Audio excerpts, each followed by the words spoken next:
Good afternoon, everyone. Today, our group is going to present about Confucianism. My name is Yi Qian, and you can call me Rachel.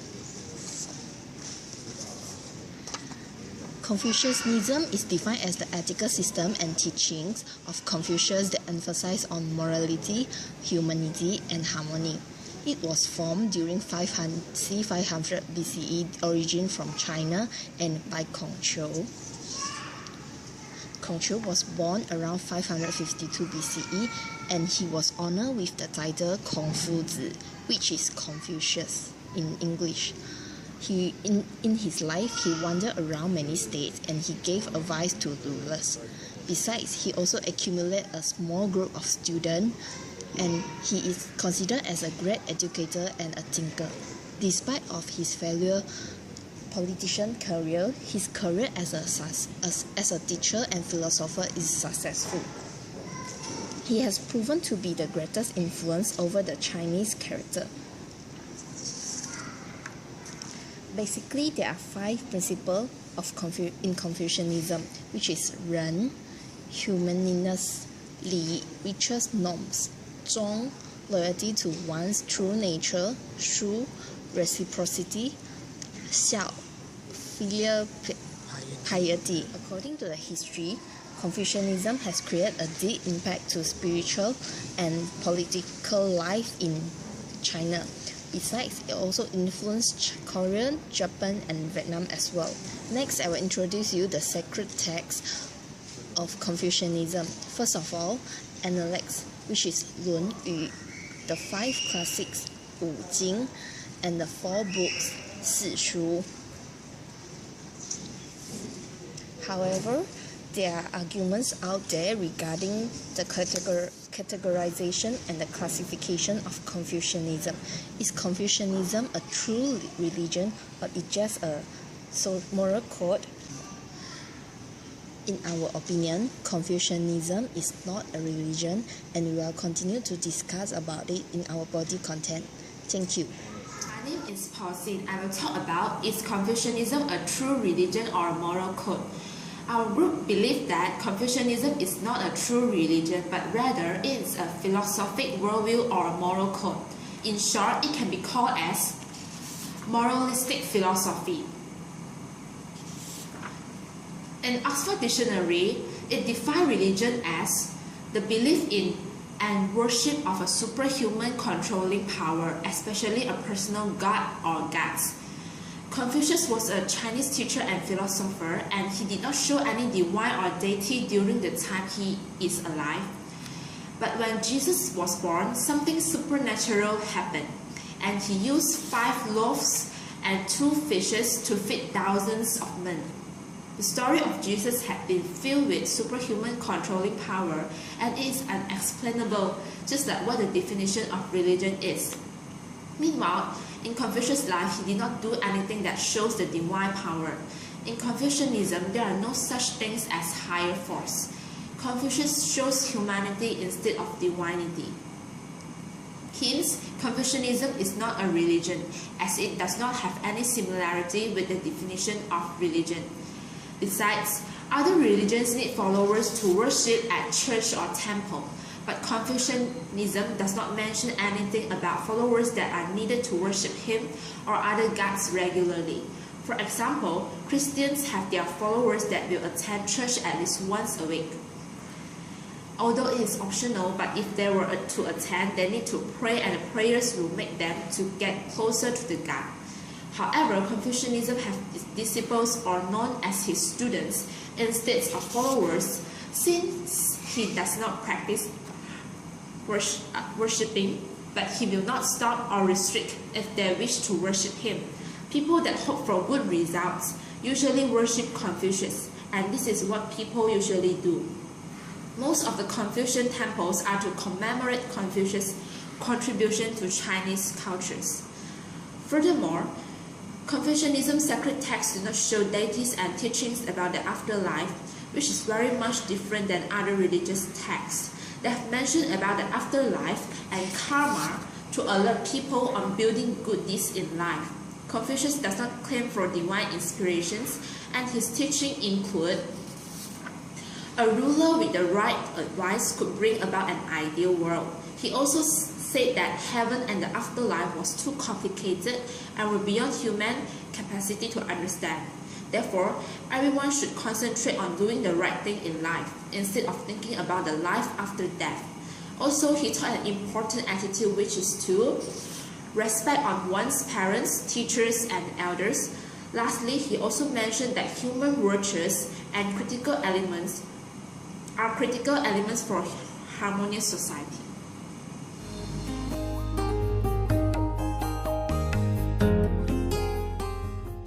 And I will be presenting about the influence of Confucianism in Korea. In the present days, Confucianism has affected the social structure of Koreans, just like what my member have mentioned earlier on the 5 basic relationships.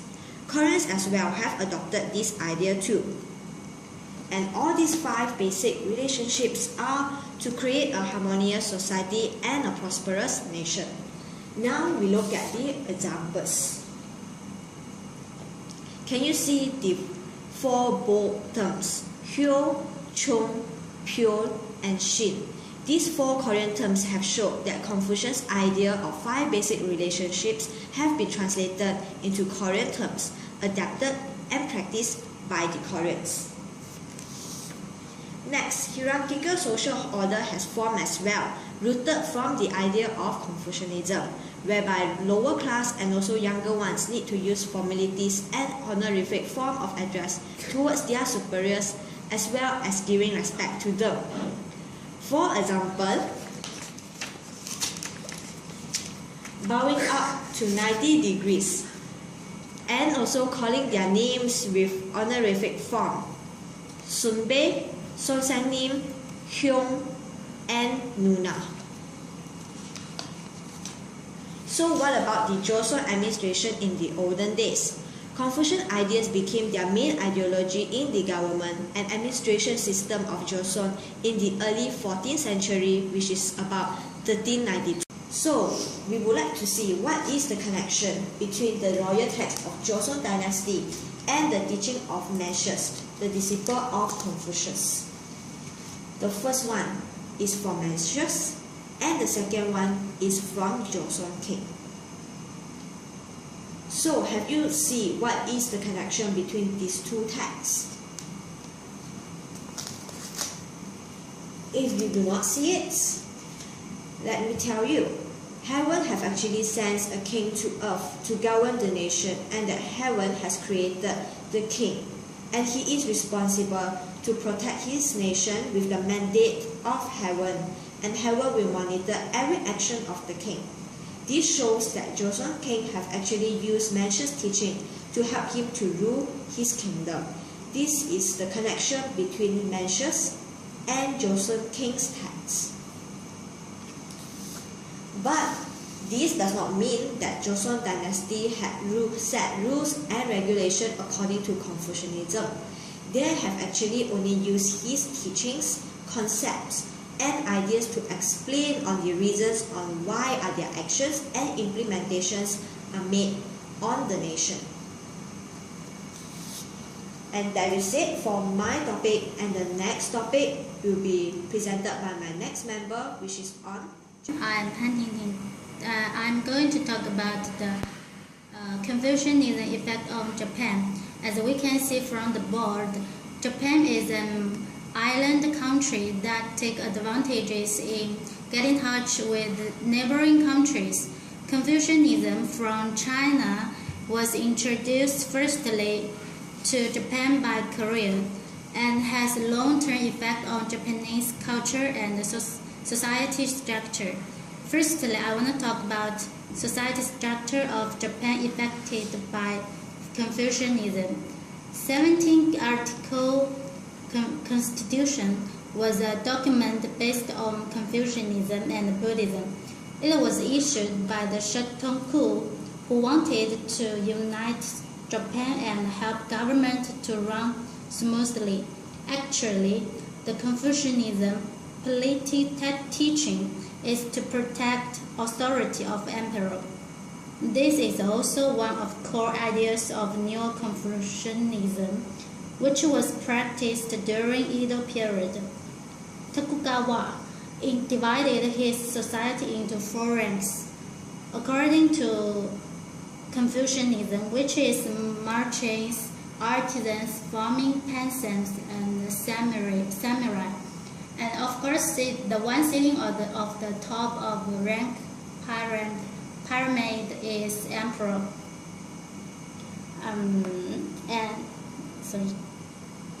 Even in modern society, there is no doubt that Confucian effects still exist in Japan. For example, Japan now still have an emperor who has the power to appoint a prime minister. Next, I want to talk about cultural effects. During Tang Dynasty, Japan repeatedly sent learners to China to learn Confucian teaching. Therefore, branches of Confucianism, such as Yangming studies, spread over Japan. Before Meiji Restoration, schools in Japan were asked to teach the four books. People were educated to practice Confucian teaching like Li and He, which means right and harmony respectively. Even nowadays, Japan is still regarded as a polite nation. Japan developed Confucian teaching with its harmony values and used it in many aspects. For example, Japan holds a tolerant attitude to foreign culture, and also in Japan, enterprises put forward a slogan, which is harmony above all else. Okay. Hello everyone, I'm Haichen. I'm going to talk about Confucian on China. Confucian thought is an important part of Chinese traditional culture. The culture and the society of modern China has a lot of effects. Contemporary China is a socialist country and combined with many characteristics of Confucianism, reflect the combine of traditional culture and the modern culture, and make a new civilization socialism of China. The first is kind-heartedness. This means universal love, and this is the highest morality of society of people life. Like in modern Chinese, there are a lot of poor people eager to social care and help them. The universal love will lend us to help them get rid of difficult. This thought will make China society come to better, and everyone improve ourselves, which society will be good of development.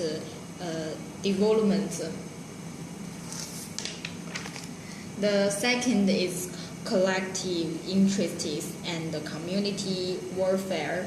Because China is a socialist country, and both emphasize the education in serving the common of the society. The government is trying to serve the people, also try their best to reduce the gap between the cities.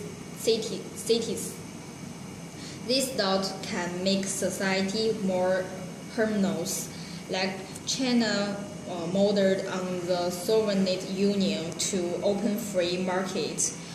Some mistakes of communism party that landed the country to the disaster, but China didn't commit some mistakes. Just a transition new system that can keep harmony in China.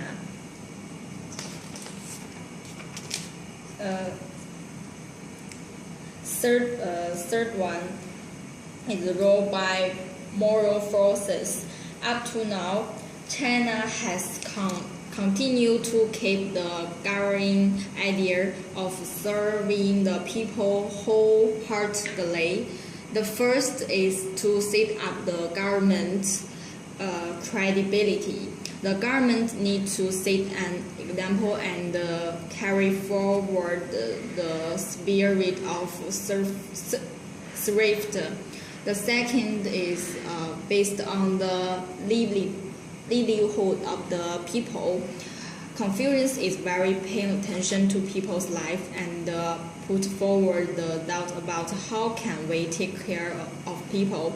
In today's China, very care about people's life problem, and this concept is for China to improve people's life problem play an important role. The last one is strengthen the moral construction of citizens, regulating the behavior of their own in order to create a harmonious society.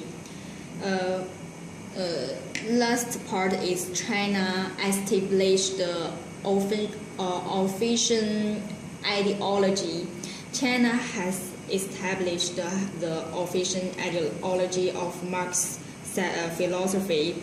Confucianism is the most primitive ideology in China, and combined with Marxist idea, reflecting the contemporary new social system of China. Okay, thank you. Function, and I'll talk about how has Confucianism affected the social structure as well as the culture of countries in Taiwan. When one talks about social structure, according to Confucius, there are 4 social strata based on occupations: scholars, farmers, workers, and businessmen. In the past, the higher class consists of scholars. They usually make decisions that influence the whole society. The second class consists of farmers. They were graded as second class because they will help to benefit the whole society. The third class would be workers who rely on their individual skills to survive. The last class, who are the businessmen, primarily focus on their own benefits. So Taiwan is a country that totally affected by the Confucianism. For an example, most of the Taiwanese children will be asked to get flying colors in their exam. Contrary to that, most of the Western parents will focus and care more about their children's interests. Taiwanese parents would want their children to have occupations that are either in the first class or at least second class, such as lawyer, doctor, and engineer. Next, filial piety. Besides, Taiwanese emphasize very much on filial piety. Influenced by Confucianism, filial piety is a significant virtue in Chinese families. It has existed over 2,000 years in Chinese history. No matter what happened, the younger ones had no right to speak loudly to the elder people or even point out the elderly's flaws in public. This situation can be associated with Confucius' idea of the 5 relationship values, which are emperor-subject, husband-wife, father-son, elder-younger, and friend-friend. These 5 values influence their mind in making decisions either in their awareness or unconsciously.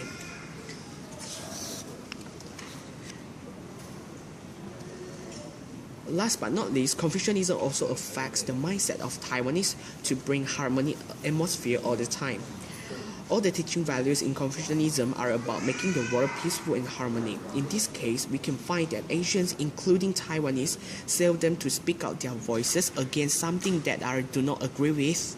And this is an unconscious action affected by the harmony concept of Confucianism, where people do not want to create any conflict in order to make sure everything goes smooth and peaceful. That's all from me. Thank you. So what is the overall conclusion for our topic? Well, we have firstly discussed on whether Confucianism is a religion or a moral code.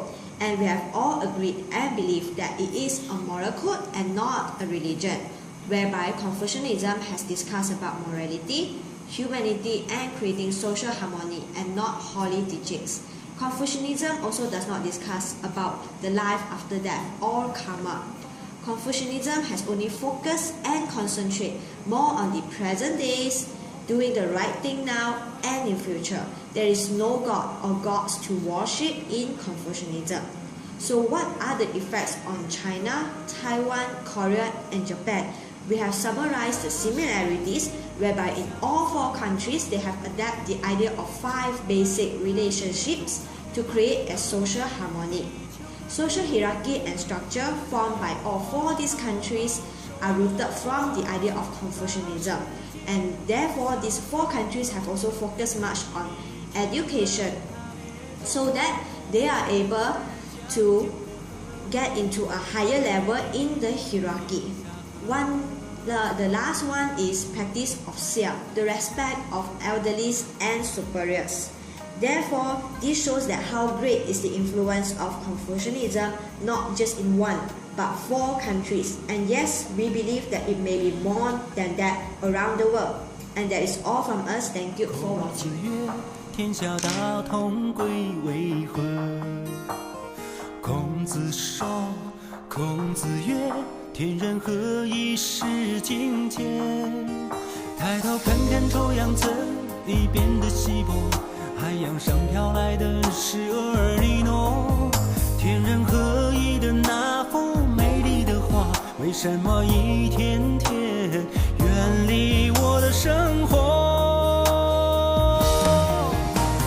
大世界，小村